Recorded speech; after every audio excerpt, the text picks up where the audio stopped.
Shadow is a Lamanite that lives inside your soul. Makes you feel all scared and worthless, keeps you from your goals. If you feed your shadow, it will take a mental toll. Feed your light and you'll live exceptionally. Exceptionally. It doesn't have to rhyme. This is Infants on Thrones, the philosophies of men mingled with humor. We are the core.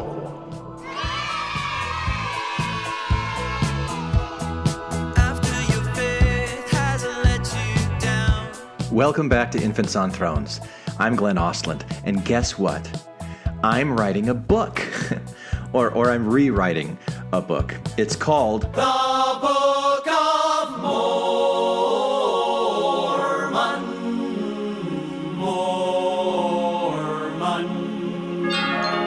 which we believe to be the Word of God as far as it is translated correctly. So, okay, I'm just doing my part. So over the next several weeks and months as I'm writing this thing, I will be doing live readings of the chapters as part of our new Wednesday night live feature. So that's what you're going to be hearing today. But if you're anywhere near Mesa, Arizona, and you want to come by and listen and discuss this in person, Matt and I are taking turns every Wednesday night between what he's doing to raise awareness around abuse while I am actually inflicting self-abuse with a rewrite of the Book of Mormon. So we'll be at the Community of Christ Church from 6:30 to 8:30 p.m. on Wednesday nights from now until we stop doing it, which I don't know when that's going to be. But I'm calling this rewrite Shadow the Lamanite, and you're going to hear all about it now. All right, so before I start reading, I just want to ask you guys what you think about the Book of Mormon. So I'm gonna open that up, and Ryan, I'm gonna pick on you first. What do you think about the Book of Mormon? Yeah. Oh, in one aspect, just. What do you think of? Yeah, like when I say Book of Mormon, what's your gut response to it? You know, I go back to just family history. Yeah. Also, I had a huge desire to own an 1830 Book of Mormon. Really? Oh yeah. I mean, there was one in the family. What? Really? And I had a connection that way to it. Yeah. You know, I remember reading the 1830 version, the reprint. Just kind of reading it like a book, because it's not divided into chapters and like it is now, and just the way it's divided. It's just a different experience. So, why did you want to have it? I thought it was real. Oh, okay. I hate to say it. So it was back when you were believing in it that you wanted to have a copy of it. Yeah. Okay. Yeah. And what does that mean, real? For me at the time, maybe just the actual book was something tangible that you could hold and say, hey, pioneers held this too. It's more of a connection to a past, maybe, for me. Yeah. That I was trying to hold on to at the time. Yeah. So I looked at it more as a historical artifact. Yeah. I was trying to hold on to whatever I could, I guess, at the point where I was at that moment. So. Interesting. Hillary, what role does the Book of Mormon play in Community of Christ? Well, it's still considered, sacred scripture, or we use the term one of the three standard books. Okay. But it's not used as widely as it was back last century. It sounds funny to say last century, but yeah, like 18 years ago, it's still very important to some people, but I think the majority of Community of Christ recognizes that it's not infallible and that it, came through man and it's open for interpretation, but there's good parts to it and bad parts to it, and I think it's up to the individual to have their own experience with it, but I haven't read it for years. Yeah. And occasionally scripture reference is recommended to be used in a worship service. and let's say it's from the Book of Mosiah, I think there's probably people in Community of Christ that don't even know Mosiah. They just think it's another scripture and could be from the Bible. Interesting. And it just goes completely past them without any kind of reference. So it's not used frequently, and there's a lot of scholars that have addressed a lot of aspects to it that I've not studied. And I will just say this, I'm not as well versed as someone from the LDS faith that knows the Book of Mormon inside out. Yeah. It was never a main focus for the RLDS denomination or Community of Christ to focus on it. It was always the Bible. Yeah. And I think the Bible has even increased its use and importance, and the Book of Mormon has kind of it's now moved back into a historical kind of mode. Interesting. Okay. Rather than keeping it present and used. Lauren, I'm going to pick on you too. What did you love the Book of Mormon ever? So I'm going to have a totally different answer. No. I was forced to go to early morning seminary, and I was the only LDS person in my high school. Yeah. The Book of Mormon for me is a funny book that I was forced to read, you know. So it was never important to me. I wanted it to be. I tried to have it be, and it never was. Who do you feel wrote it? And that could be for anybody. Like who wrote the Book of Mormon? I go Joseph. Matt thinks Joseph. Mm-hmm. I think it was a combination between like Cowdery, Sidney Rigdon. Oh, you don't subscribe to the Spalding theory, do you, Craig? Now I'm guilting you. It's controversial, but I don't remember why. Yeah. It's really complicated. Yeah, I like the Greg Prince, the Insider's View guy. Grant Palmer. View that it was an amalgamation of 5 different things that Joseph had access to. And I think I articulate CR, who wrote the Book of Mormon episode from 2 years ago. Yeah. Oh, not 2 years ago. It was 5.5 years ago with John Hamer. Yeah. It was, yeah. It's taken on a new appreciation of myth recently.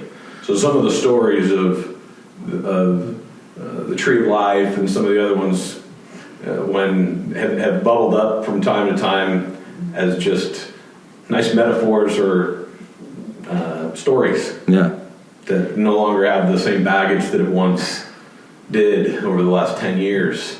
Because you've been able to detach from the demand of it being a literal historical record. And any more than any myth that... Yeah, I've been going down the same road, and I think just learning about what mythology really is, it frees you from having to look at everything as either all real or all false. Yeah. I mean, sometimes you're not even allowed to go and look at,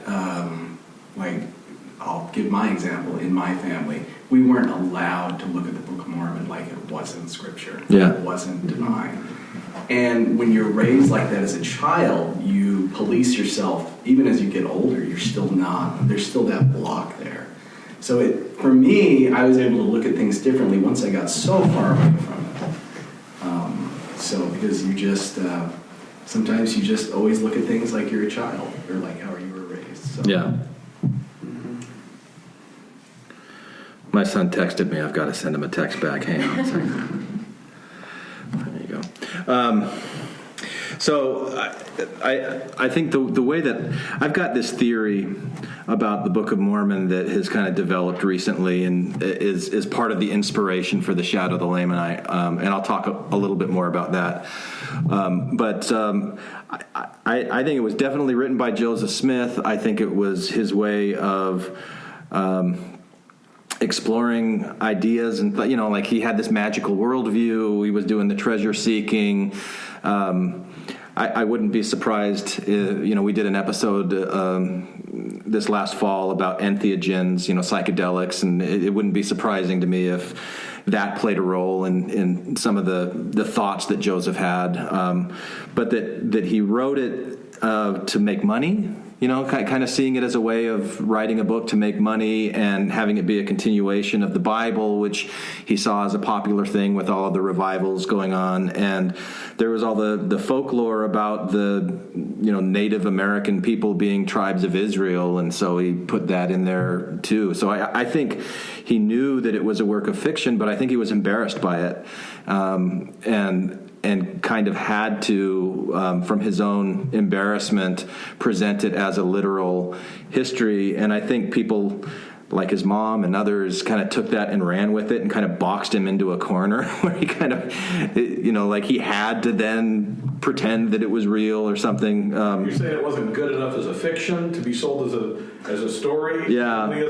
It's a real story, so if it has flaws, they're not my fault. Kind of, yeah, that sort of thing. But yeah, I remember a couple years ago when I was doing the early Mormon audio project, I was reading the John C. Bennett history of Mormonism, and I don't remember the title of it, but one of the affidavits was from somebody who knew Joseph Smith or Isaac Hales around the time that he was talking. It was after Joseph and Emma had eloped and they had returned, and Joseph was talking about these plates that had been found, but he was saying that their son was going to translate it when he was 2 years old, because Emma was pregnant at the time. She ended up miscarrying, I think.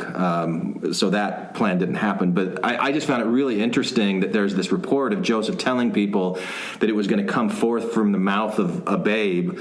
And so I little details like that, whether that's really true or not, it just kind of made me think he was playing around with how do I generate interest? How do I present this story in a way that, people aren't going to make fun of me or, whatever it was that I feel like he was embarrassed about. But so I think there's definitely good things in the Book of Mormon. You mentioned this, Hillary, that and I forget exactly how you said it, but that when you're not looking at it as a historical record, you can find that there's things in it that are life lessons that can help people. And Matt, you mentioned that as mythology, and so.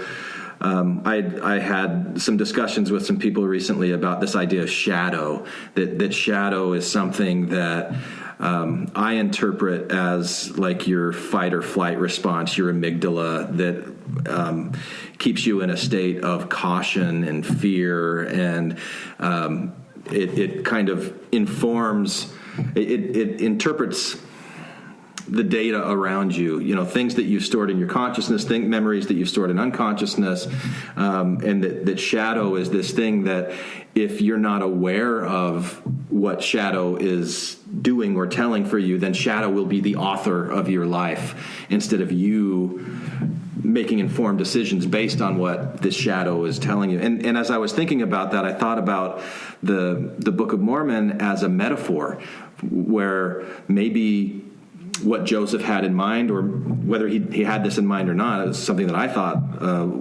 brought value back to me for the Book of Mormon, that the Nephites could be seen as a metaphor for like your pure inner self, that righteousness or whatever, the joy, all of these things, and that the Lamanites could be a metaphor for the shadow, the fear, the anger, the arguing, the murmuring, the rebellion, all of those things, and that in the Book of Mormon, the crowning point of the Book of Mormon, when Christ comes and he teaches these lessons that are actually really very good lessons. After that happened and people started living that way, there was 400 years of peace, and there were no manner of ites. And so the Lamanites and the Nephites, the shadowy part and the pure part came together and were harmoniously living together as one. And then the shadow crept back in and ended up destroying the Nephites. And so with that as a metaphor, I started thinking it really could be a warning for us in our day that, you look around, you see everything that's going on in the world right now and how we're in such a perpetual state of fear and concern and worry. And if we're not careful about that, that could overcome and really destroy us. So I started thinking of that as a metaphor. And then there were a couple of other things that happened. I thought, hey, I'm gonna try to do to the Book of Mormon what I did to the Book of Abraham, the new Book of Abraham, but less snarky. Hopefully, something that a believing Mormon could read without feeling threatened, like I'm telling them that the Book of Mormon is stupid, but just another way of looking at the Book of Mormon or interpreting it. Unless, like in your case, Ryan, I know there are people that are not allowed to look at the Book of Mormon any other way than what it is, but, at least to do my part in it. So I have about 10 pages of material that takes us through a couple of the title pages. I toyed with the idea of doing a PowerPoint that shows side by side. I don't know if you all open up your Book of Mormons right now. it might be kind of fun to see how I took what was there and spun it to mean something differently, because I really did follow paragraph for paragraph, sentence by sentence, verse for verse, and reinterpreting it. And so I'm going to start with the title page. So this is the title page of Shadow the Lamanite, a whole nother testament of Jesus Christ. This time fully transparent as, and then I've got a bunch of parentheticals and that I use. This time fully transparent as, select at least one option from the list below. So it's like a multiple choice quiz. A, fictionally fictitious fiction. B, ever so gentle satire. C, self-help book for those with eyes to see and ears to hear and a nose for however this thing is smelling to you right now. D, mostest correctest of any book named Shadow the Lamanite ever written, ever, period. E, the new keystone of your new religion. F, a metaphorical buried treasure map to your deepest, truest, most pure and delightsome, non-racist inner self. G, all of the above. H, none of the above. I, only the ones above that are correct. And JK, must not yet be revealed to the world at this time. So you get to choose what this is for you. Published by Ear Candy Productions, which is my production company. Translated by Shadow the Lamanite, who is a mysterious figure that may emerge at some point in the course of this writing. And so the introduction, Shadow the Lamanite. An account written by the singularly talented tapping right thumb of Shadow the Lamanite on his smartphone, while mostly soaking in a warm bath while attempting to playfully rediscover hidden truths in the abridged plates of Nephi. Wherefore, it is a gently satirical reinterpretation of the Book of Mormon by a sixth-generation, former in most ways, Mormon and lifelong, so far, student and unofficially self-nominated three-time Gospel Doctrines Teacher of the Year Award nominee. There are a lot of parentheticals in here, so it might be hard to follow along hearing it rather than reading. Of Mormon belief, culture, and folklore, and self-acknowledged expert on all things overused and parenthetical. I'm just imagining Rick from Rick and Morty. The parentheticals, the ramp, I got to do that. That gross Rick talk, yeah. Written to his metaphorical brothers and sisters in the spirit of entertainment and self-discovery as a playfully yet sincere, trust me, attempt to rediscover and celebrate the little T truths scattered throughout the Book of Mormon narrative. Written by way of self-applied commandment and also by the spirit of prophecy and revelation, or psychic channeling, or whatever you call it when a writer gets into that flow state and the words just bubble up effortlessly from somewhere deep within her or him. Yeah, especially that last one, especially the effortlessly part. Let's strive for that. So yeah, that's pretty much it. And oh yeah, if there are faults in this retranslation, they are your fault, not mine. Shadow, Nephi 1, chapter 1, verse 1. Hi, my name is Nephi. Or maybe I'm Joseph Smith, using Nephi as a way to talk about myself. Or maybe I'm you, a metaphorical you, representing the very best parts of you. But I'm definitely not me, because that would be boring. So let's just go with the whole Nephi thing and keep it simple that way. My parents were pretty cool. They made sure I learned what I needed to learn. And while it may sound a little strange for me to introduce myself by telling you how great my parents were, both father and mother, mind you, there is a lesson about the importance of gratitude to be learned here, and humility, and the importance of self-awareness, because I'm a product of my environment, and that starts with my parents. Don't forget that. And they were pretty great, and I thank them for it. Verse 2. And I'm writing this in the language they taught me, the language of the Jews and the Egyptians. And sure, you could get caught up in the literalness of all that and question whether or not it really makes any sense at all, but let me help you out with this one. What I'm telling you is that I only know what I know, and that language is flawed and a limited way of communicating. But it can be transcended, because chances are, even though I'm telling you that I wrote this in the language of the ancient Jews and Egyptians, you're not really hearing it in Hebrew or Egyptian, right? So there's a difference between messages we send and the messages that we, I'll do that again. So there's a difference between the messages we send and the messages that are received, and there are ways of communicating that transcend language. So as you hear these words, pay attention to what your heart is telling you.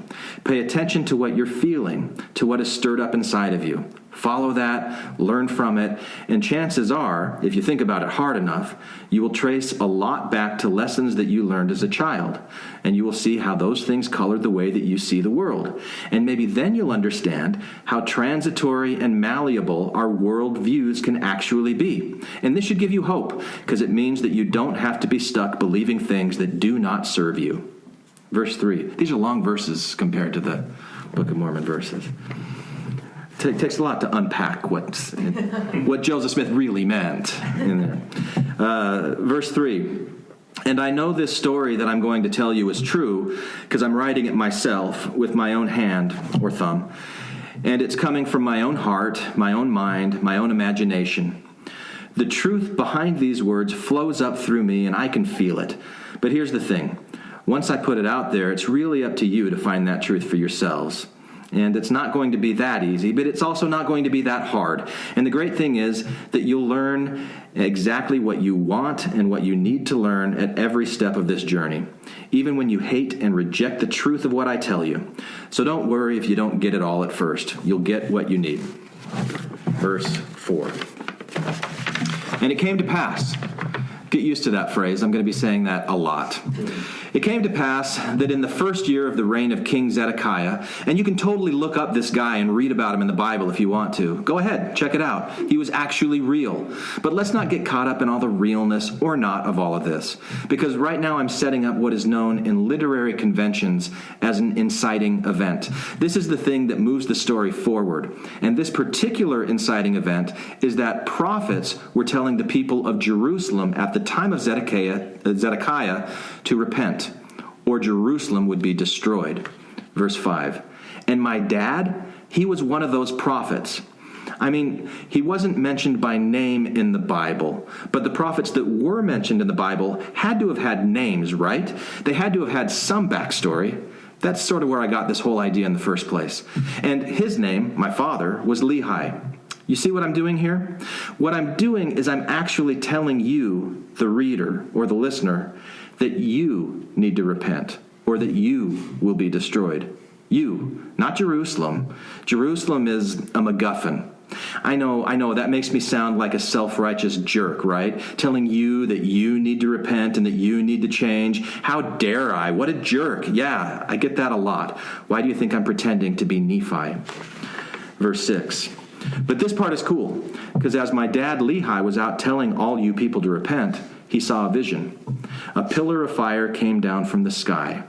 Maybe someone spiked his drink with something psychedelically amazing. Maybe he was just deep in meditation. But whatever it was, he saw with terrifying clarity that the world as he knew it was on the brink of disaster. Global warming, increased fascism and racism, sexual improprieties, real and metaphoric wall building, threats of nuclear war, widespread rejection of faith and inspiration, the rise of hatred, anger, fear, disconnection, Sound familiar? Verse 7, and it really flipped him out and was exhausting. So he went home to rest. But the vision followed him. And the lesson here is that you can't just close your eyes and wish these things away. You have to face these fears. Verse 8. But here's some more good news, because this time he saw God and angels and all of these brilliantly bright and shiny heavenly beings descending to give you all inspiration, to help you all fill the void, to bring us all the hope and the love and the joy that comes through finding God, aka enlightenment, aka finding those simple, fun things that magnify your talents in the service of others and make you the most happy person you could possibly be in the whole wide world. Those things that transcend the fear and the doubt and the nagging anxiety that comes from all of those horrible calamities hanging over all of our heads that I talked about earlier. Verse 9. And one bright, shiny being in particular descended from heaven to the earth to bring hope and love to each of you. Verse 10. And even better, he wasn't alone, because there were several others coming down to give you this hope and joy. Maybe you're even one of them. If you are a source of love and kindness to people in the world around you, well, that could be your litmus test right there. Verse 11. And they gave my father a book to fuel his hope. Yeah, I know, pretty subtle, right? A book, kind of like, oh, I don't know, this book right here, the one that you're reading or having read to you. You kind of get that connection, right? The book of divine power, the book that brings you hope. That's sort of why I'm leading with it here in the first chapter. Verse 12. And as he read it, he was filled with the Spirit of the Lord. Sort of like how I'm hoping you will feel filled with the Spirit of the Lord as you read this. And you know that, let's see. And you know the Lord I'm talking about, right? It's actually you. It's your higher self. It's your true self. It's the best part of you who wants to be the author of a spectacular life, to be the Lord who makes your life amazing. You are the Lord whose Spirit we are here to awaken. But just for yourself. Don't go trying to lord over others' lives. That's the path to damnation. Oh, a little preachy there. Verse 13. And my father read it, and it said, Woe, woe, woe unto the inhabitants of Jerusalem. But remember, by Jerusalem, what I really mean is, woe, woe, woe unto my own internal transgressions and imperfections, those things inside myself that have led me to a hopeless state. Yea, woe unto all of that. Because we all have this dark shadow inside of us, and that dark shadow will destroy us if we allow it to. But this book is given to you from heavenly messengers who have descended or ascended, as the case may be, to help you identify that shadow within you, that shadow that is you, to recognize it, to tame it, to make it serve you through your conscious intentions rather than allowing it to maintain its current control over you through your unconscious passivity. Verse 14. And when my dad read all this stuff, like you're starting to read it all right now, he was filled with hope and joy. So take note. That's sort of what we're aiming for with this. Verse 15. And just to make sure this point isn't completely lost on you, I'm going to say it again. The message of this book made my dad super happy, and who doesn't want to be super happy? Verse 16. Now, I'm not going to tell you everything he saw in that vision, not yet, but I will tell you that he didn't see anything that you each can't see for yourself. And the thing that he taught us as children about love and joy and hope, it's all part of what we're passing along right now to you. Verse 17.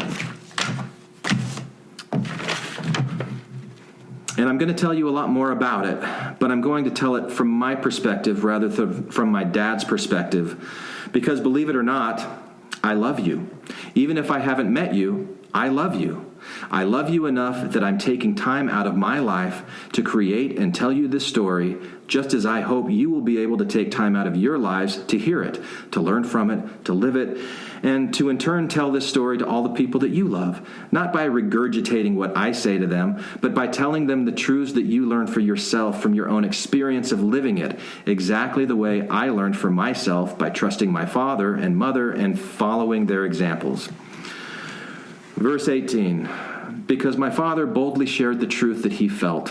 First, he converted his own soul, then he shared it with all who he loved. Verse 19, and a lot of them made fun of him for it, because I get it, it's weird, and a major buzzkill.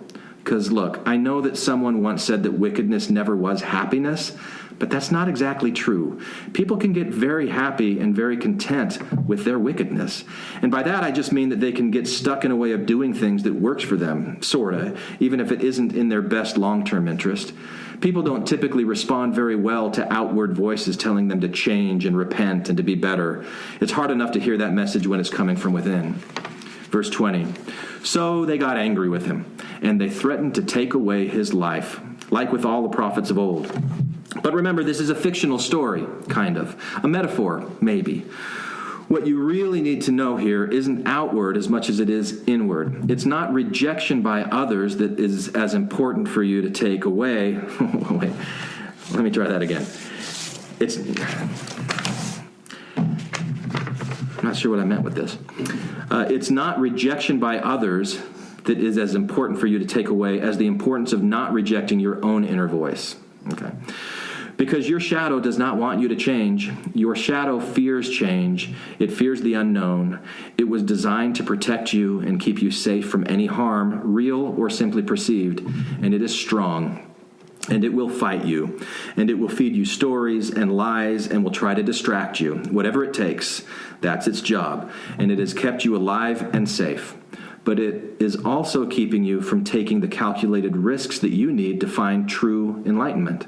That's the point I hope you'll take away from this first chapter. You can find enlightenment. You can overpower your shadow, so don't despair. You are here. You are listening. It's your inner voice that brought you here. That inner voice who wants you to tame your shadow, and tame it you shall. Don't give up hope. This is the salvation we're here to offer. It shall come to pass, I promise. That's the end of chapter 1. So let me pause for a second and just take the temperature of those of you here in the room. What do you think about what you just heard? I love it. What? Say that louder. I love it. Yeah, say that just keep saying. What do you love about it? Because as I'm reading it, I don't know if you can tell, I'm like getting really self-conscious about it. I'm like, oh my gosh. So help me out, Lauren. What do you love about it? Well, what the Book of Mormon was for me, I know all of you guys know it in and out, but for me, it was little bits and pieces of love that I needed. Really? Like Heavenly Father loves you. And little bits of compassion, and I love culture, so I loved getting into, if there was any culture involved in the story. But listening to this, it's nice because I'm not having to search for where's the love, where can I find it. It is just contained. It's all about turning inward, and that everything you need is within yourself. And so I like listening to this because there is no grasping for something. It is just contemplating. Oh, cool. And giving yourself options, I guess, is how I'm interpreting it. Oh, good. Well, I'm glad. I'm glad because one of the things that I think became a significant problem in the early church was it excited everybody's sense of being able to connect with God and get messages for themselves. And then it was all about conforming and being obedient because this hierarchy came into place and their power was threatened by variation. So we had to conform.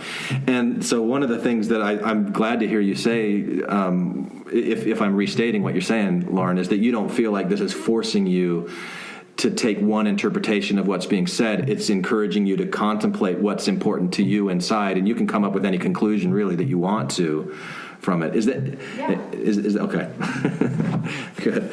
Good. Anybody else have really nice things that they'd like to say to me? I think the idea of the shadow is so interesting, especially for myself also, but for I'll say LDS people I know, they're afraid of their shadow. Yeah. They ignore their shadow. They think it's not there. They're in denial it's there. And that's what makes the shadow grow bigger and stronger and angrier. Yeah. For me, so just acknowledging that there's something like that is a part of us. Yeah. It is a starting point for a lot of people. Yeah. Cool. And someone hearing this, today, the more they learn about themselves, your story would mean a lot more a year later to them. because they could have a deeper meaning of certain things. Oh, right. What they know, what they've discovered inside themselves. Sure. For me. Okay. So you're saying it's a very rich and layered narrative that has... People can take away different layers wherever they're at. I love reinterpreting what you guys are saying to mean exactly what I want it to be. Thank you. Thanks, Ryan. So do you think natural man would be this like a synonym? Yeah, Shadow? totally. Yeah. So like when I get to that part with the natural man is an enemy to God, like if you're saying that the way that I'm talking about Lord is, just each of us is our own Lord. We're the ones that determine really the choices that we make in our lives. And so I'm not saying we're all like God, like in a woo-woo way, but just this is what we are. So the natural man is an enemy to God in the times where there's things that you want to do, but you're afraid to do them because you're afraid you're going to be ridiculed or for whatever reason. And in those cases, that natural man is an enemy to you really growing. That's how I'll write that when I get to it. But you're jumping way ahead, Craig. Jumping way ahead. Yeah. All right. Well, I've got a second chapter I could read. I'll do that. I've got it. So, chapter 2, verse 1. For behold, it came to punt. Oh, that's like a really bad dad joke. Instead of pass, punt. Get it? Uh-huh. It came to punt. All right, that's grown up. It came to fumble. Yeah, all right. It came to punt that my dad's inner self, his Lord, right, spoke to him in a dream. And like one of the things that I kind of it was so fun for me to go through and do this, like verse for verse, like really sentence for sentence, word for word, and to try to redo it. So like I wish there was a way I could recreate that experience for you as listeners, but if I'm doing this as a book, I can't print the Book of Mormon text right next to it because of copyright issues, right? I don't know. I think it's an interesting way to approach this. It was for me. So all of the things that are in here were verses that were in the Book of Mormon. I'm not... For behold, it came to punt that my dad's inner self, his Lord, right, spoke to him in a dream. Pay attention to your dreams, people. Last night I dreamt I was camping and a bunch of hillbillies moved in and took over the entire camping site.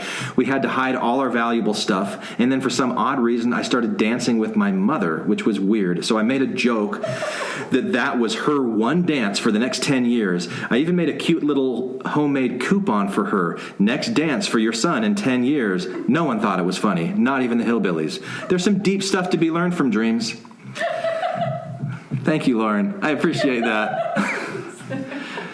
And that was all in parenthetical, by the way, because Shadow is a master of parenthetical. And said, these people that you're trying to change, which represent your shadow self, remember, hate change. So just know that they hate you and they want to take over your life. You're welcome. Verse 2. So guess what? You're an outsider now, disconnected from your people, because you told them to repent so many times, and they never actually repented in the first place, so how could they do it again? They don't even know what that means. It just doesn't make any sense. And now they are after you, so take your family and go into the wilderness. Verse 3. So he did. Verse 4. And we hated it, because we left everything behind. Everything. Verse 5. We headed out towards the Red Sea, our entire family.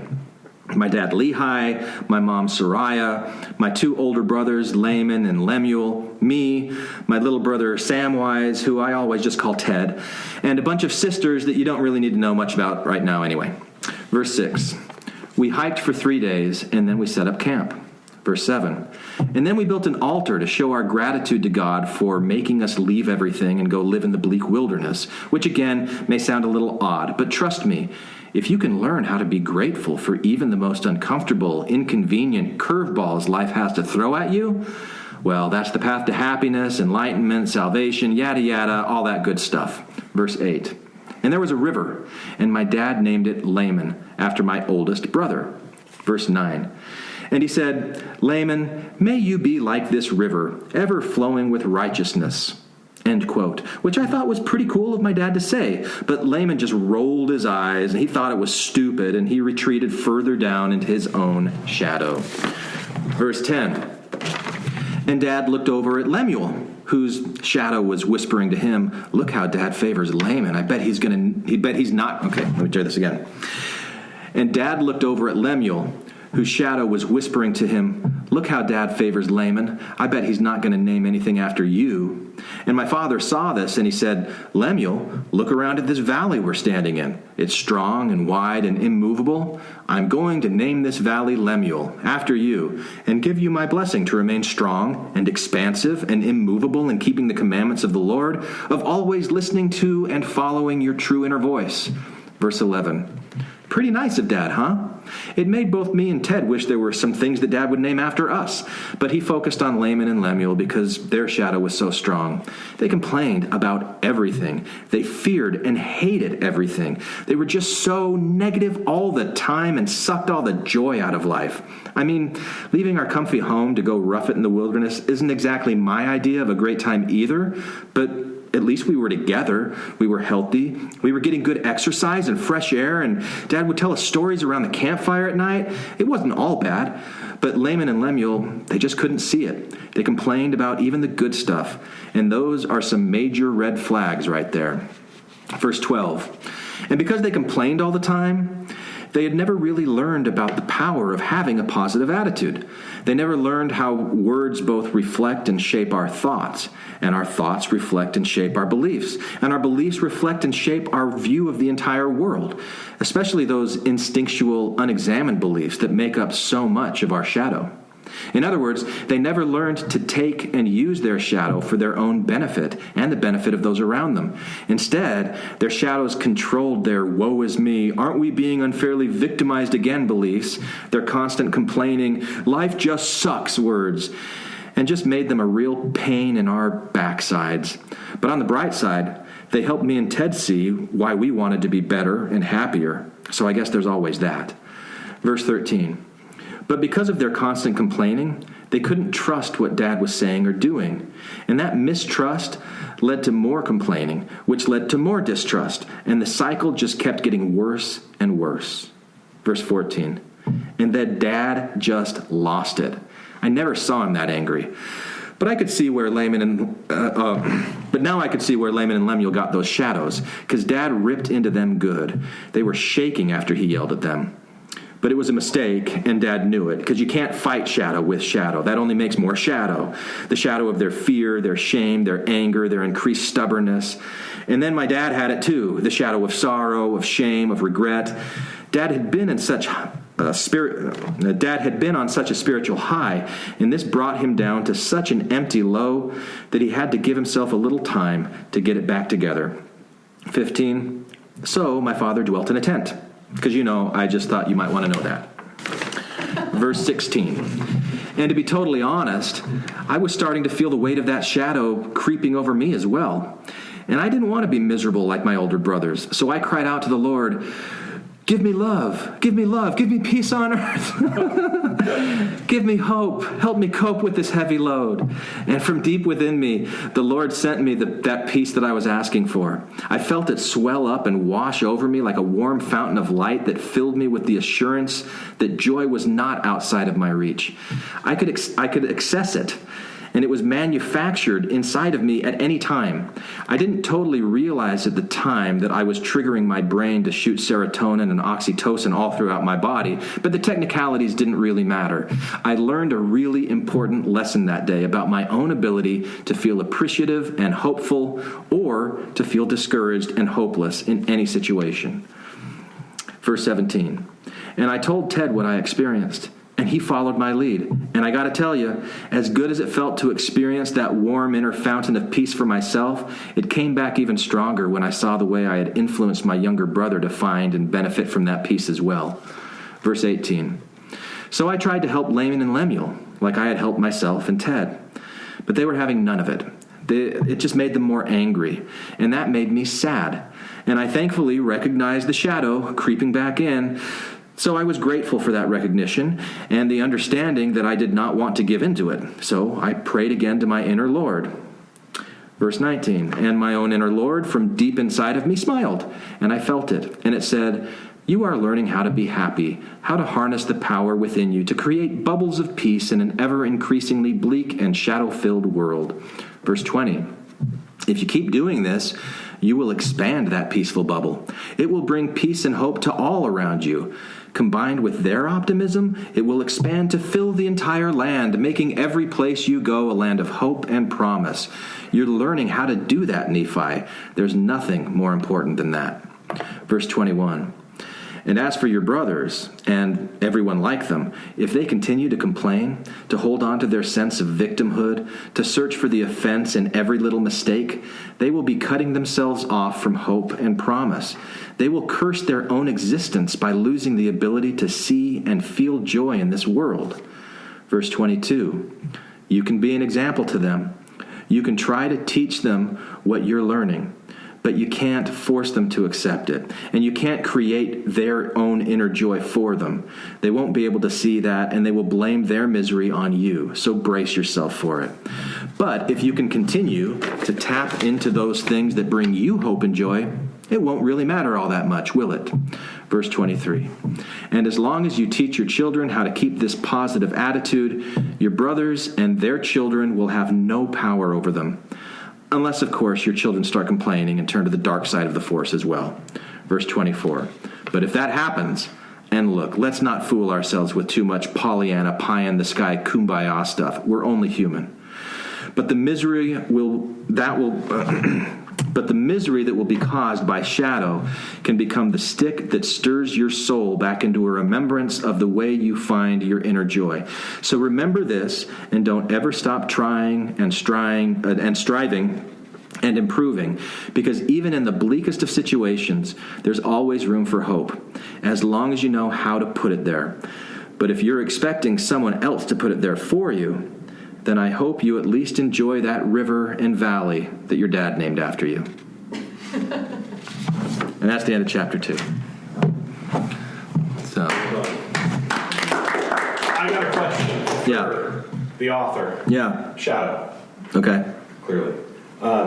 What's your motivation in doing this? And going back through, well, I'm going to have a long lead up to my question. Sure. Up to this point, there's been a lot of conversations about done with Mormonism, having those conversations aren't interesting, that, kind of removing ourselves from that, and then this new motivation to not just go through the Book of Mormon, but reinterpret it anew 5 years later.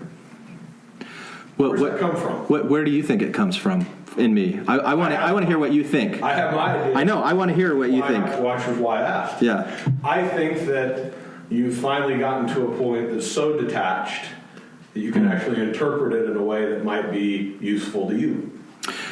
Probably, yeah. There's some, I've looked at the things that we've done with Infants on Thrones over the last 5.5 years, and there's part of me that hopes that I didn't overdo the snarkiness to the point, because I don't want to create more anger. I don't want to perpetuate that negativity, and so I've just come to more of an awareness of that over the last 6 months, maybe a year, however long that people who have been listening to Infants on Thrones can hear that it's been changing, and this is just kind of part of that change. So I had this thought about Shadow the Lamanite that made me laugh, and I thought, what would that even mean? What would that be like? And so actually what happened, I got an email from this guy named Chris Matheson, who's the co-creator of the Bill and Ted movies. And he's writing he wrote a book. You say movies plural. I only acknowledge one. He also co-wrote Mom and Dad Save the World with John Lovitz and Terry Garr. So this guy's pretty cool. I kind of love this guy. Sorry. Yeah. So he wrote a book a couple of years ago that was. It was kind of like Mr. Deity in a way. It was the personality of God telling the story of the Bible, from the perspective of this little g, Mr. Deity type God. And it's really a funny book. And he wrote a sequel to it that is the same God character that's going through the Quran and the Book of Mormon and other things. And so he was Googling, Mormon podcasts, ex-Mormon podcasts. He found Infants on Thrones, and he emailed, and so we're going to interview him in April. His book comes out in May.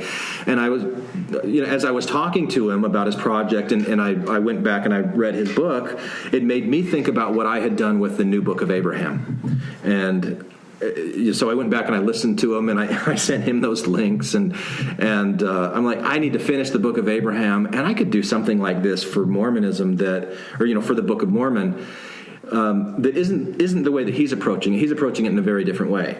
And he sent me the transcript, and I started reading his approach to it. It's just very different. And I thought, I've got some insights that I want to share, that I've been sharing, through the podcast, that we talk about Jonathan Haidt or Sapiens or, whatever these different things are, that what would it be like to try to reinterpret the Book of Mormon like I did with the new Book of Abraham in that way? So yeah, I mean, I think what you said about the detachment is probably true. I've always felt kind of detached from it, though. I think that's part of my personality, is I have this detachment that's built in. Yeah. Is that a satisfying answer, Matt? Whether it is or not, it's the answer you gave. That's really encouraging. Thank you. Yeah. I'm enjoying it so far. Okay. Good. I'm sorry. Yeah. What was the part you were saying about the son's learning something from the father, right? It was... You're going to have to give me chapter and verse on this, Ryan. It's chapter 2. Uh-huh. I can't remember the verse. Well, it was the father hitting the sons, right? Oh, when he got angry with them? Yeah, when he got angry. And he's like, well, they had to learn it from somewhere, right? Oh, yeah. It was his observation. Yeah, so it was the Nephi's observation that there's a connection between their dad's anger and the kid's anger. Yeah, right. Yeah, I think things like that are hilarious, because you're pointing out what's really happening. Yeah, right. Instead of... I think a lot of people just read things and say, well, that's just the way things are. Yeah. Sometimes people need things explained. Yeah. And if you can do it in a funny way and just slip things in, I think that's beneficial. Well, and so there's a connection to what you're pointing out here, and what I said in chapter 1 about, like, why am I saying I was born of goodly parents? Like recognizing that, and then there was another thing I said, that if you think on this, you'll realize that lessons that you learn, or things that you think, kind of can trace back to things as a child.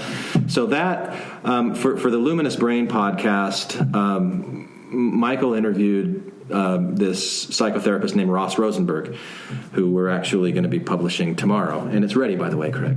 I think. I don't know. We got to wait. Did Michael give the thumbs up? Anyway, I'll talk to you about this afterwards.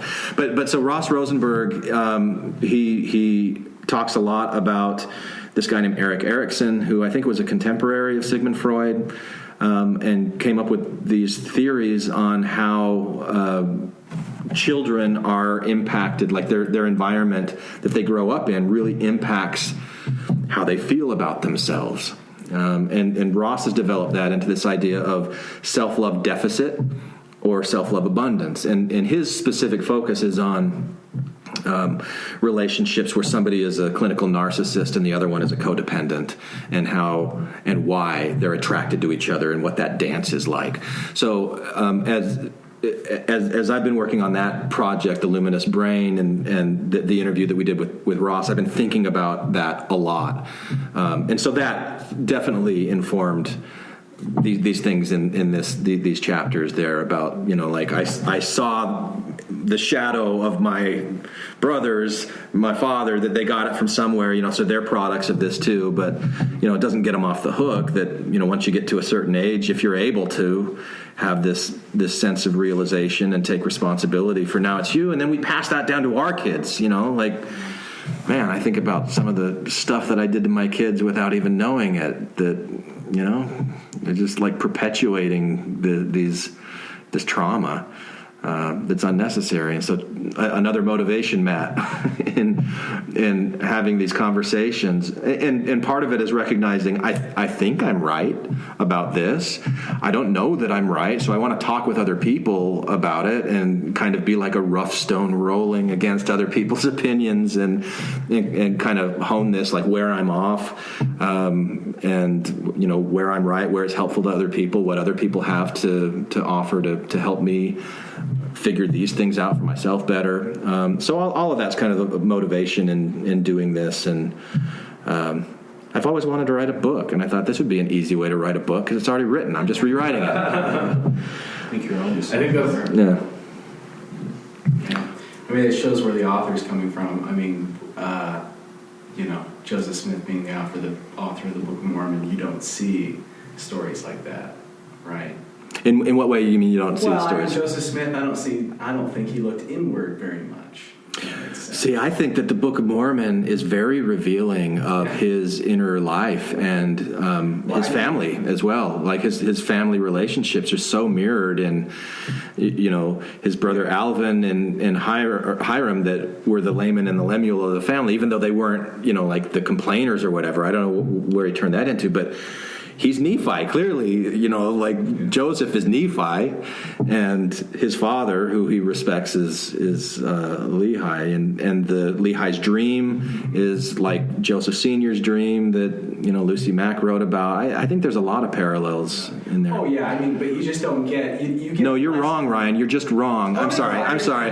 No, tell me what you're. The lessons that you learn are lessons that are in Joseph Smith, right? You're teaching about higher self things. That's what I'm trying to say. You're not going to get higher self things from the Book of Mormon because that's not where Joseph Smith was coming from, right? That's what I'm saying. Because he was coming from what you were just saying, like he was writing about family problems and, you know, dreams that his, you know, family members were having. Yeah. Somehow got inserted into the Book of Mormon. Yeah. So I think he was writing about his kind of his approach to the universe and elevation and transcendence and all those things. I think there's a lot of that in there in his early approach to that. Yeah, I think you know, like we live in a day and age that we have our own lexicons, we have our own language and culture, and you know, so a lot of what I'm talking about is very new agey,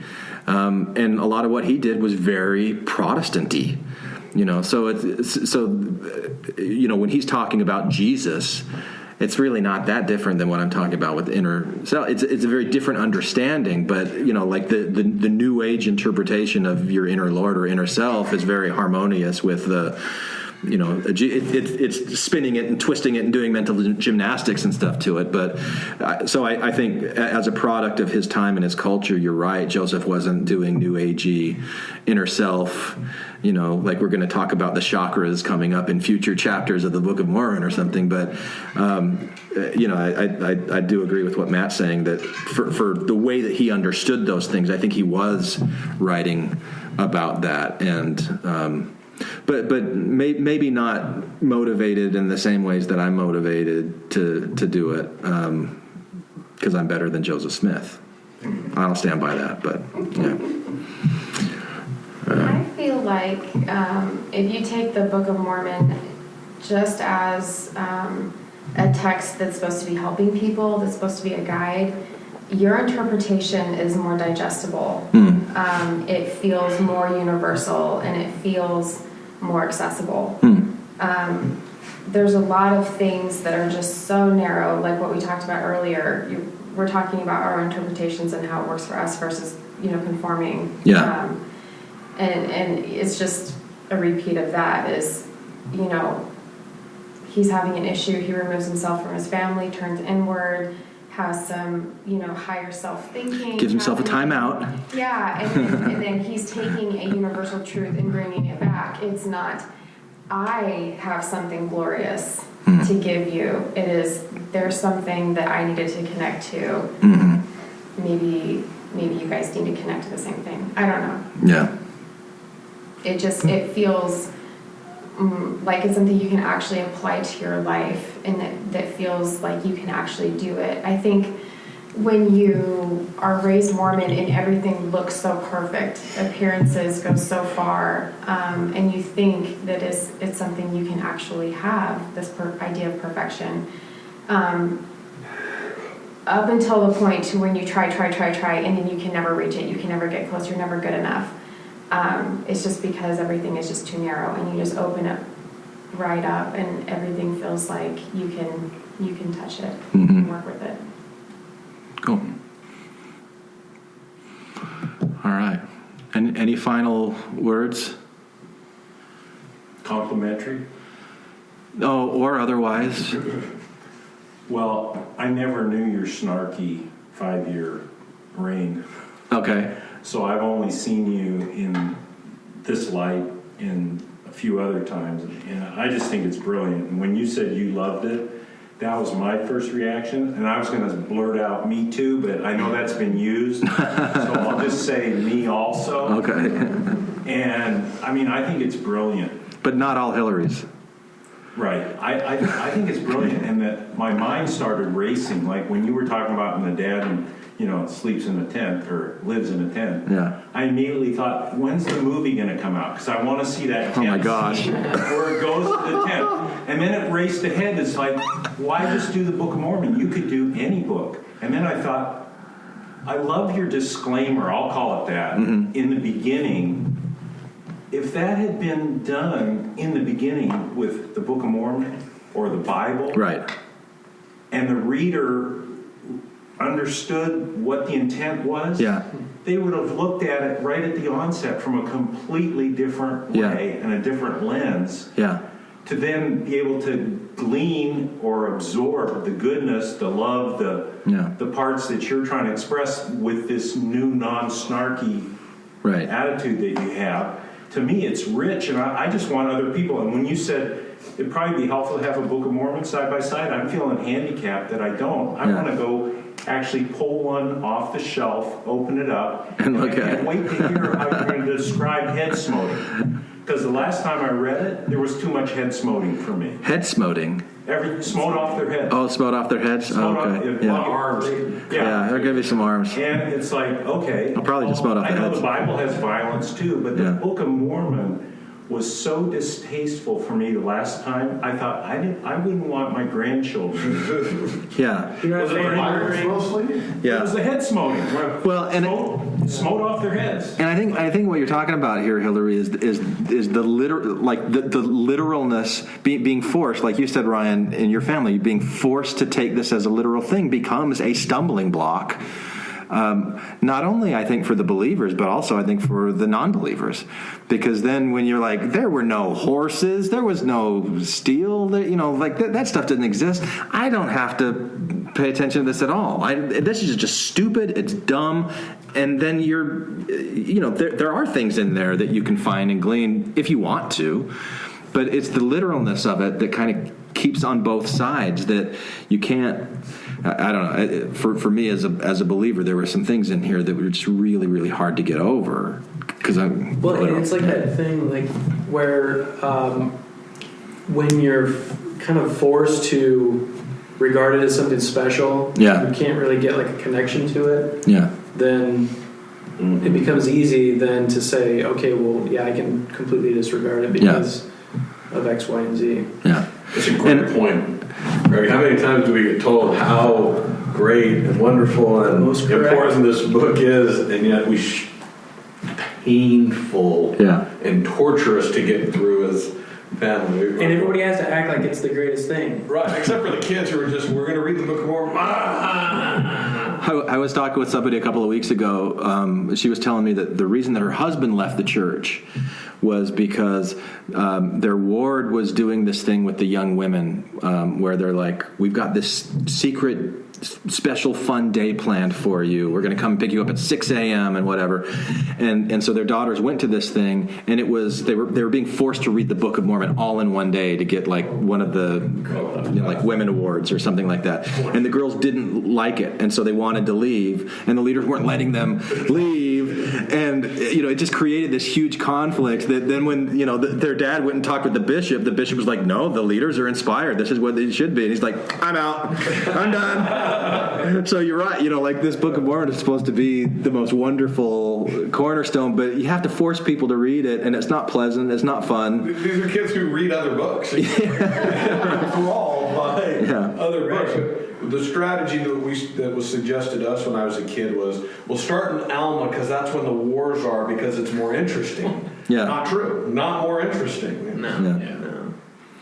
Cool. And Hillary, I think to your earlier point about the way that it's presented, if the Book of Mormon had been presented initially as not literal, or even the Bible, I think you extended it to that. My understanding of what John Hamer has said when we've talked about this in the past is that the Bible hasn't always been interpreted as this literal document that it is today. That's more of a recent phenomenon within the last couple hundred years, that there were times when it was understood very much like the parables that Jesus teaches in the New Testament. You don't have to believe that there was really a good Samaritan or whatever to get the message of that story. That's how most of the stories in the Bible were understood, especially with the Old Testament and things. But now you've got people that think that the flood of Noah was real, and like Adam and Eve. We just had this conversation. We recorded part 2 of the 7 Deadly Heresies conversation. We had Mike Tannehill on, and Mike Tannehill cannot get out of this literalness. He's like, if it's not literal, then what value is to it? If Adam wasn't a real person, then why is there any value in it at all? And I'm like, I'm sorry, Mike, that you were raised in such a way that inhibited your ability to see value beyond the literalness of this. This is a guy who freaking loves superhero movies. Yeah, right. It's not like he hasn't applied this in other parts of his life. No. He just has to shut it off in this one. And he would come back with a very, I hesitate to say reasonable, but a very well thought out response to why there's no conflict for him in that, because he's compartmentalized it so well. And it's like for him, I mentioned it when we were talking, he just wants to be faithful. He's choosing to be faithful, and these are the parameters. Like your family, Ryan said, you can't scribble outside of the lines. So that's how you train yourself. And anyway, but yeah. All right, well, thanks for coming out. Hi, I'm Phil, the 4th Nephite. People don't really talk about me much. I was tying my sandal when the final count was taken, and I didn't make it into the book. But all the same, I was caught up and transfigured just as the other 3 were. But now I mostly just do drugs, paint, and go to buffets. Some people think that eternal life means that nothing bad can happen to you. That ain't true at all. I've had a couple hundred best friends, pets, landlords, fake cousins, and favorite chefs all die. Hell, I didn't want to go on after McDonald's got rid of the McRib. But the worst part of it all is people telling me about the good old days. That talk is mostly just for white people, but I can't complain much because part of my being caught up to heaven meant having my skin decursed. Up until the 1800s, I spent most of my time plowing people's fields and mending fences. I got tired of that pretty quickly, and when I brought it up with the other 3, they didn't seem to value my opinion, so we ended up parting ways. I tried my hand at being a doctor, engineer, deckhand, rancher, and even a priest of a church whose farmer owner lost it to me in a game of poker. I lost that gig when the lady that collected the hymn books wanted to knock boots with me. I had no choice but to say no. She ended up telling everyone we had done it anyway, and I had to skip town. The real tragedy was that I totally would have had I still had a penis. The 20th century didn't treat me much better. I made friends all over the world, and to see them and their children and grandchildren all go to war and die was a bit too much for me. I mean, yeah, race and religion matter in the eternal scheme of things, but not enough to justify killing millions of people. And this new century is shaping up to be the worst yet. The music is awful, the ocean is filled with trash, and I still can't reliably find a McRib.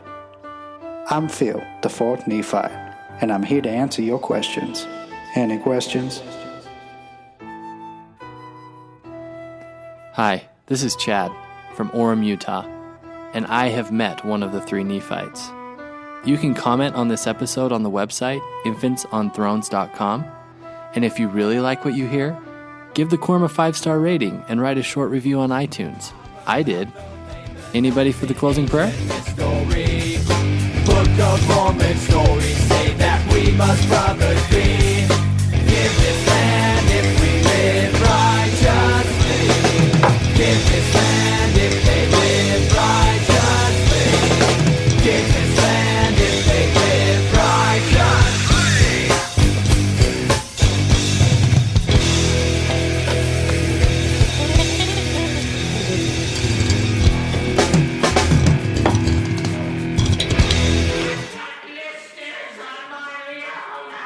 Thank you for listening to Infants on Thrones. You know what? Today's April 1st when this episode is being released. It's being released on April Fool's Day. Maybe in honor of April Fool's Day. April Fool's Day.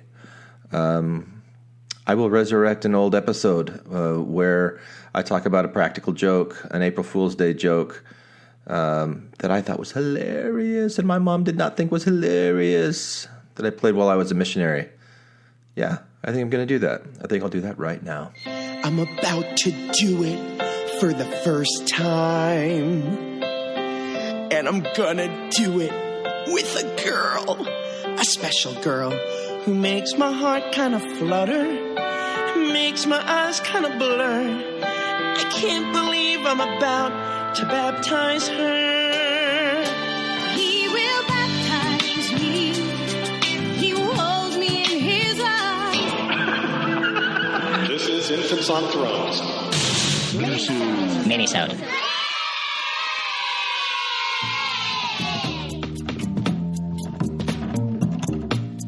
Welcome back to Infants on Thrones. I'm Glenn Osland, and you are about to hear a recording that I made about 21 years ago while I was a missionary in Japan.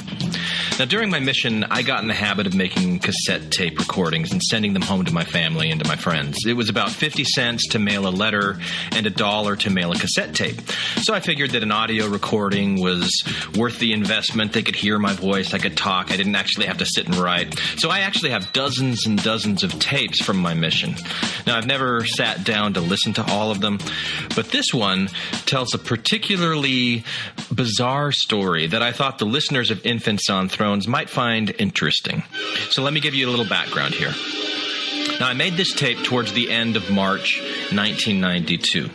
And in Japan, we would teach free English classes once a week. And we'd teach it at the church. It was kind of a sneaky way of doing service that had a not-so-subtle BRT component to it. Now, BRT is build relationships of trust for the uninitiated. And it's an important step in the commitment pattern, which was our very own institutionalized roadmap to manipulation. It made for great careers in Terminex and Nu Skin for thousands of returned missionaries later in life. But anyway, I'd been out on my mission for a little over a year when I made this tape, and I was a senior companion at the time and a district leader, and my star was on the rise. Zone leader and AP were just a few steps away, I thought. Anyway, so right before I made this, there was this Japanese girl who had wandered into our English class. And I still remember very vividly, she was wearing this short black leather skirt and a red silky blouse. And at first glance, I thought she was a prostitute. And I can admit it now, I thought she was cute. I thought she was very cute. And she spoke great English. So she stayed back after the class, looking at the bulletin board and all of the LDS pamphlets that were strategically displayed near the exit. I don't remember if we spoke at all that night, but I do remember my surprise when she showed up for church that next Sunday. And she attended the main sacrament meeting, and then my companion and I met with her during Sunday school to find out if she was interested in taking the missionary discussions. And she was. In fact, she made a point of saying that she really needed what we had to give her because of what a terrible sinner she was. And of course, my previous prostitute bias was immediately confirmed, albeit falsely confirmed as it turned out, because she wasn't really a prostitute. She was a Christian and a 27-year-old virgin to boot. Her name was Yuki. Over the course of a few more discussions, Yuki's story came out. Now, her family was Buddhist, of course, but at 13, she had joined a Christian church. And it immediately made her a pariah in her family, and there weren't many Christians her age, so she didn't really have much of a social group. And she couldn't keep a boyfriend for very long because they all wanted sex, and she was waiting for marriage.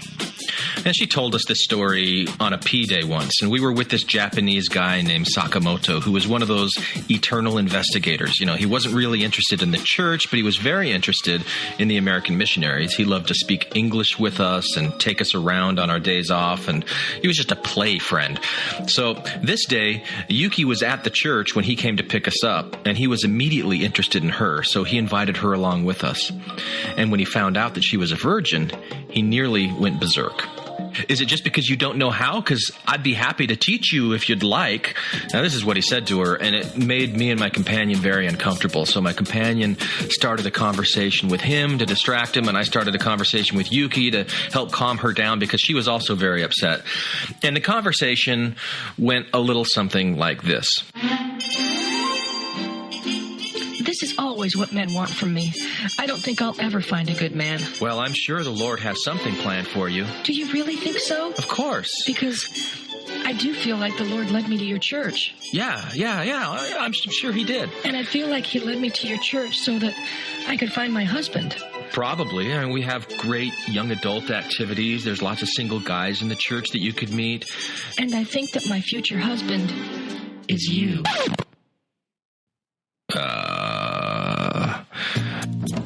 Now, secretly, I was flattered by this, but I was even more secretly terrified because this was the kind of thing that could get missionaries sent home for disgrace. And, you know, when you choose the very first step on the road, you know. Also choose the last.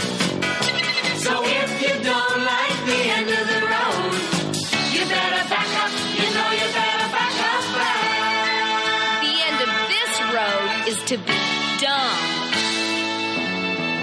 Eeny, meeny, miny, moe. You can choose the way to go. So I tried my best to dissuade her. This can't be. I'm a missionary. But you won't always be a missionary. And she reached over and she pulled my name tag off of my shirt.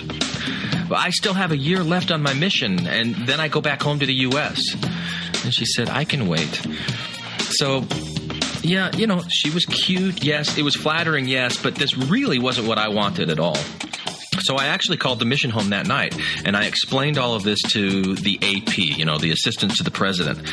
And I told my parents about it on my weekly tape to them, and I fully expected that I'd be transferred. And I wanted to be transferred. But the transfers came, and they went, and I wasn't transferred. And this is about the time that I made this tape. Now, I swear, everything that I've told you up to this point really happened. And what you're about to hear in this recording, though, well, let me just play it for you, and then I'll explain it more at the end. But let me give you a few Japanese words that I say a lot. So I'll say dendo, and that means missionary work. And I say eikaiwa, which is the word for English conversation class. And I use the word chirashi a lot, which is a flyer. So like an eikaiwa chirashi is the little homemade flyer that we would pass out on our daily dendo activities. You know, we would advertise our English class to try and get people to come to church. It was our primary tactic for dendo. And I have no idea why, but as I listen back to this, I hear that I say, and stuff like that so much. It really makes me crazy. But I was just barely 20 years old when I made this, and I kind of think that I had watched the movie Strange Brew one too many times because I kind of hear this Bob or Doug McKenzie thing in my voice. I don't know. I thankfully stopped short of saying hoser or But anyway, here's a little time capsule for you. So let's go back, and stuff like that. It's, let's see, I don't know, it's Thursday night. Well, as you can tell, the sound quality isn't great. And transfers was last night. So I'll walk you through to make sure that you don't miss any of the key points of the story here. Last night. And just thought that I'd go ahead and start another tape here, stuff like that. But the main thing I'm trying to communicate right now is that mission life is pretty boring. Today was a pretty good day. Pretty mundane. But oh yeah, about that girl. There's this girl. Her name is... Her name's Yukiko. Well, like in Japan they like shorten names. Her first name is Yukiko, but like I just call her Yuki. It's good. It's just kind of... Kind of what, Elder Osland? I don't know. Anyways, I talked to her on the phone. Hang on a second. Are missionaries really supposed to be talking with girls on the phone? Like I told you, after I got the transfer call and just kind of cleared things up. And anyways, we bumped into her while we were streaming today and talked a little bit with her and stuff. And she told me that she wanted to talk about something, but I'm not sure what it was. I'm still kind of feeling uncomfortable around her. I just don't know. I don't know what to think, or what to even do. But can you hear all the confusion and angst in my voice? Just wait. Anyway, so I didn't get any mail again today. Better change the subject. Don't want the parents to see how much I'm thinking about this girl. Anyways, it wasn't that exciting of a day. There's really not too much to talk about, so I'll go ahead and talk about something else when there's something more important to talk about, or like something more interesting. Okay, bye. See what I mean? Totally mundane. But this was really just a tactic. See, I knew who my audience was here, and I knew exactly what I was doing. I knew that I had piqued their interest with this talk about Yuki, and then clumsily backed away from it. Nope, nothing boring or mundane about what's to come. Okay, it's Thursday night again, and it's probably about 3:30 in the morning. Wait a minute. Why is a missionary awake at 3:30 in the morning? Huh? At about 11 o'clock, I heard there was this tapping on my window. Tapping on my window. I wonder who that could be. And so I went and I looked and I didn't see anybody there. And so I went back to sleep and I heard it again. And I thought that I saw somebody, we don't have a backyard, but I thought that I saw someone in the back and stuff like that. So I put on my overcoat and some shoes and went out there to check it out and stuff like that. And I couldn't see anybody back there, so I started walking back to the door. Can you appreciate the way that I'm building the tension here? The way that I'm using narrative constructs to fan the flames of anticipation? I think I used this same approach when I used to tell people about that evil spirit that appeared to me in my bedroom a few years earlier. And I got just about to the door, and I heard, Observando.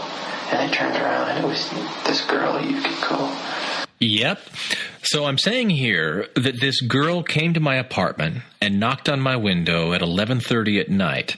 And it's now 3:30 a.m., mind you. So what have I been doing for the last 4 hours? Like I said, that she wanted to talk and stuff, and so we sat down.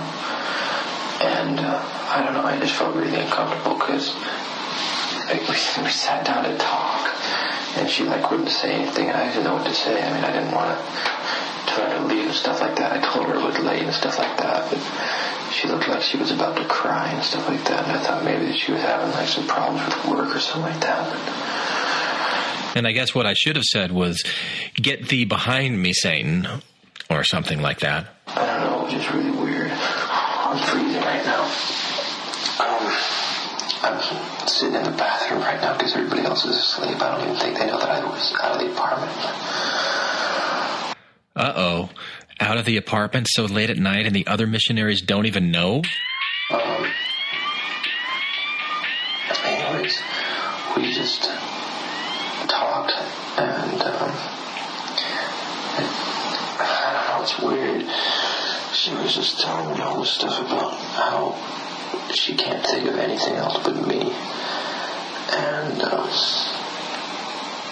she really she says she's prayed about it and stuff like that, and she really feels like she's supposed to marry me and stuff like that. And And if she prays about something and she gets a feeling of confirmation, well, come on. I'm a missionary. We're Mormon. You know that stuff means things. She's telling me about how she thinks she's felt the Spirit and stuff like that. She wants to be baptized so that we can get married in the temple and stuff like that. And we haven't even talked about that discussion yet. I have to laugh every time I hear that. We haven't even had that discussion yet. So she's really getting stuff from the Spirit here, you see? You see where I'm going with this? I don't know what's going on. I don't know why the mission president didn't transfer me. I was so surprised at that. So, yeah, the mission president had an opportunity to transfer me, but did not transfer me. And, you know, there's a reason for everything. I don't know. I mean, she's really pretty. She is really pretty. And she's really nice and stuff like that. I do like her. I mean, I don't know. I can't. But I can't start liking an investigator. Of course, maybe that's why I was sent to this mission in the first place. And maybe she's getting true revelation from the Lord. Who could possibly know? The Lord does work in mysterious ways. It's just all so tricky and confusing. Does the Lord want me to be here? Maybe she's right. Maybe the Lord does want me to marry her or something like that. Maybe that's why I'm in these moments where I came and just pay out my mission. I don't know.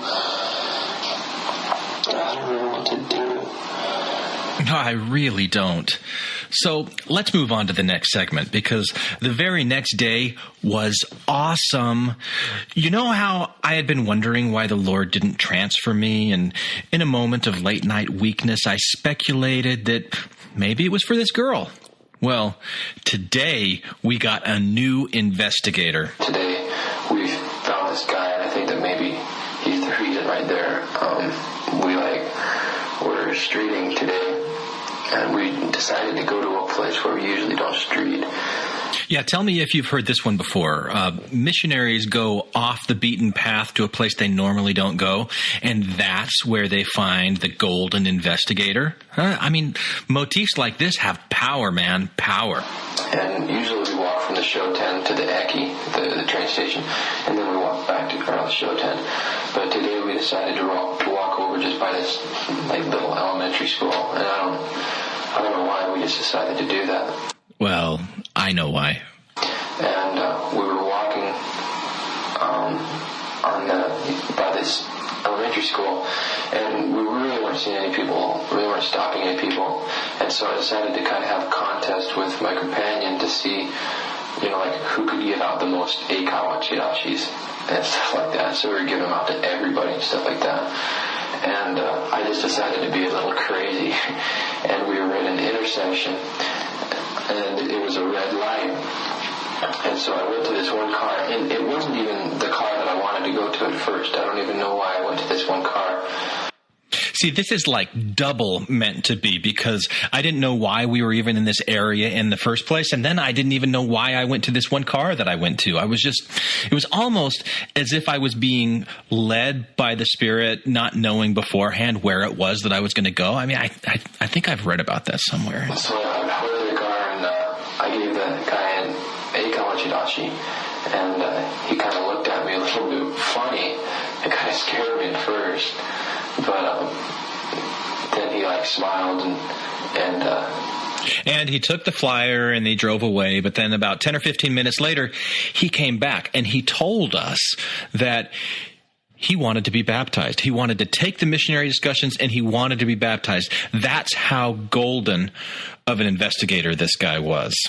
See? He said that he came to us and he says, I want to be baptized into this church, which just really blew me away. I mean, you can imagine. Yeah, wouldn't that blow you away? It almost sounds too good to be true. But these are missionary stories where too good to be true happens all the time to the really valiant and faithful. So I'm going to skip ahead a few days here. I go on the tape to talk about how great this guy is as we give him a few of our first lessons. And then I come back to this girl from time to time, but mainly I'm focusing on our new investigator, whose name is Uso, which is the Japanese word for lie. But of course, I knew that my mom and dad wouldn't know that. So we go on to Sunday when he shows up at church, but also this girl is at church, and this is where the fireworks really start to fly. Okay, it's Sunday, and today, wow, it was a big day. This sounds like a soap opera. It does sound like a soap opera. So here's what's going to happen. Uso comes in, and he sits in the back, and this girl, Yuki, sits up in the front next to me. And, you know, as you do in church, you lean forward at certain times, and the person who you're with next to you puts their hand on your back and starts scratching. And they might be in a meeting. I'm totally embarrassed about this, but I was like, maybe forward listening to stuff, and all of a sudden they felt his hand on my back, just like giving me a back rub and stuff like that, and scratching my back, and it reminded me of being back home at church and stuff like that. And then Uso in the back stands up and goes berserk and starts yelling at her. And the guy stood up, and he starts yelling something at her, and just totally railing off in Japanese that I didn't understand. And I didn't understand what was going on, and they stormed out. Then later that night, she called me and told me that Uso is her ex-boyfriend, and that the reason he looked up the missionaries in the first place, I mean, we just happened to find him on the street, but the reason that he was so interested was because he wanted to get her back. So it was all a ruse. So I really don't know what really is going on. Except that I really did know what was going on. I was spinning a Joseph Smith-sized yarn, and I knew that my parents were on the edge of their seats. But the biggest news came later that night when Yuki came back over to the apartment to warn me about Uso, and it was raining. So we had to sit in her car, or an angel with a flaming wet sword would sploosh us. It's Monday evening.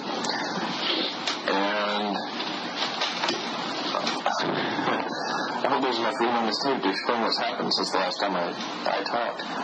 Well, I will go ahead and start off by introducing you to my new companion. He's sitting right here. He's a Japanese guy. His name is Elder Otogi Banashi. Otogi Banashi means fairy tale. Let me tell you a little bit about what happened last night. About probably 10-15 minutes after I got done making you guys the tape, there was a knock on the door, and it was Yuki. It was that girl. So this is the point where Yuki comes over to warn me that her ex-boyfriend is actually a member of the Japanese mafia, the Yakuza. Which explains, like, his really nice car and his really nice clothes and all that kind of stuff. It's like gold chains and stuff.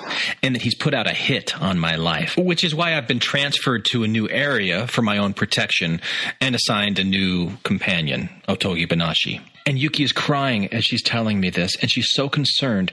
So we sit down in her car, since it's raining outside, and one thing leads to another, and all of a sudden I felt her hand on my back again, and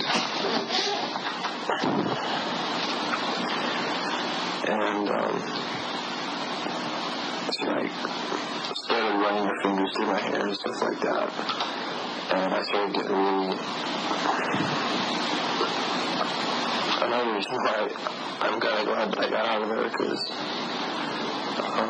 I didn't stop her when she was doing that, and I should have.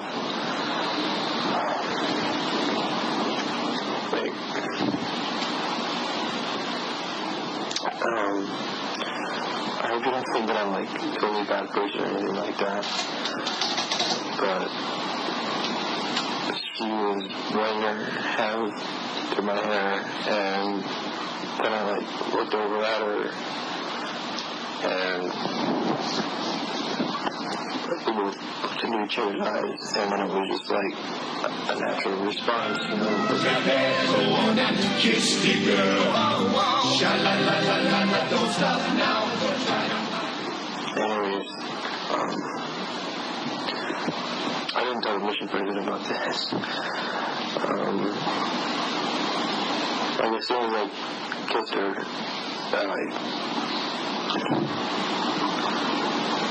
just all these thoughts went through my mind, like, oh, you just ruined your mission and stuff like that, and then like, oh, your mission's not ruined, this is the reason that you're here, is to find her. And so was that like the angel on my shoulder telling me that I'd ruined my mission, and the devil on my shoulder saying, oh, no, you didn't, keep going, this is why you're here, you know? Or is it just me? Who knows? Anyways, so we were just out there in a car, like kissing for about another half an hour, 45 minutes.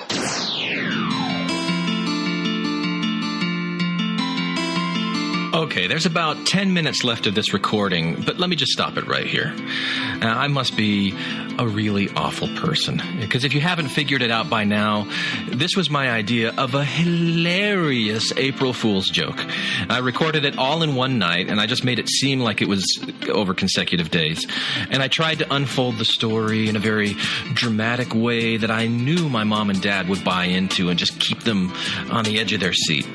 And giving them, like, leading information that, like when I listen back to it, I know what I was thinking at the time, so it makes me laugh. But I never understood why my mom hated it so much. It was just so funny to me that she was ready to book her flight and fly over to Japan to come and save me before she even heard the part about me having a hit placed on me from the Japanese mafia. Now, I really don't know why I did this, other than that I was super bored. And it was actually, sort of a way that I could vicariously engage a bit in this fantasy what-if world with this cute girl who liked me, and who I also knew that I'd never actually do anything with. But looking back now, I think there was even more to it.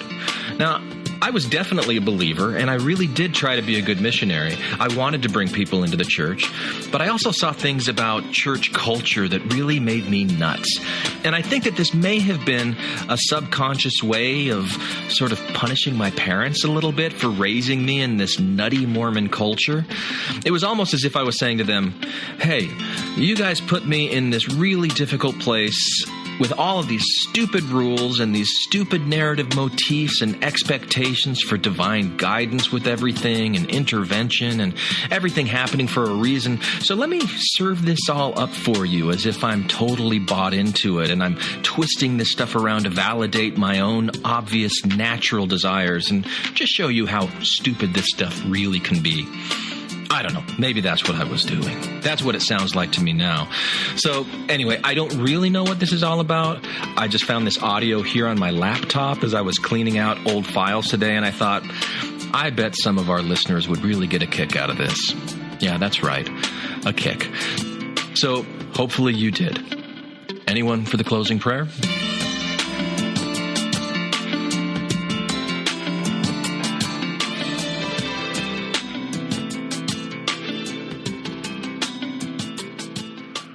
Hey, what are you still doing here? Okay, you want to hear more? Okay, so I'll tell you what happened afterwards. As I alluded, my parents didn't exactly see the humor in this thing.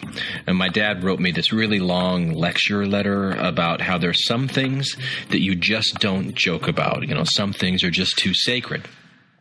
Now, years later, when I was at Indiana University, I decided to study humor theories for my PhD, and I read something from Mormon folklorist Bert Wilson about how a person needs to have enough psychic distance or emotional distance in order to really joke about something. And it got me wondering if joking itself doesn't also function to create this emotional distance in the first place. And I think maybe that's one reason why I've always joked around about Mormon stuff. It may also explain why people really don't want humor anywhere near their sacred things, because not everybody has or wants that emotional distance. So in this case, I never saw falling in love or making out with a Japanese girl as a legitimate threat. There was plenty of incongruity in that scenario for me, plenty of emotional distance, psychic distance, and, being singled out by the Yakuza, having a hit placed on me, that's just ludicrous. But to my parents, having me so far away and being really helpless to protect me from the evils of the world and the buffetings of Satan as I'm a soldier in God's army, these were legitimate fears, and they really didn't appreciate me making light of them. So sorry about that, but, they got over it. So as for Yuki, well, she continued to flirt a little bit and pout a little bit, and she strung us along for a while. And at one point, I had to tell her that we were going to stop having any more missionary discussions unless she started accepting the commitments that we were giving her and really took the teachings seriously, that these meetings were not just some excuse for supervised dating sessions. And we ended up dropping her. But she came back about a week or two later and said she was sorry, she was really interested, and she ended up getting baptized. Now, on the day of her baptism, she didn't show up at the church, and I thought for sure that meant she had just been stringing us along the whole time, and I was pretty angry. And then I felt like an idiot for being angry, because a few hours later she showed up with tears stained all down her face because she had actually gone to her previous congregation and endured some kind of public excommunication ceremony before coming to our church to be baptized. She wanted to have a clean slate before her baptism. So she ended up making friends with people in the ward and becoming very active. And I heard that at some point she moved to the U.S. and married a returned missionary and probably lived happily ever after, as far as I know. But I've never heard from her since my mission. So, the other guys have listened to this and they've given me some feedback. Matt and Tom specifically said that it was a little too much like listening to a guy laugh at his own jokes and give himself high fives all the way through. Well, it works for Jimmy Fallon. If I don't laugh at my own jokes, no one's going to do it, Just, you understand? And that one's for you, little sister. So there you go. No real point to this one other than just sharing with you this little nugget from my past. So there you go. Amen.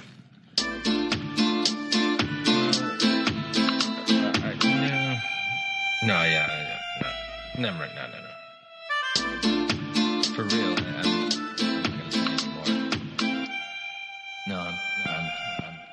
I'm I'm really done. For real. I mean, I guess I could keep talking and just kind of trail.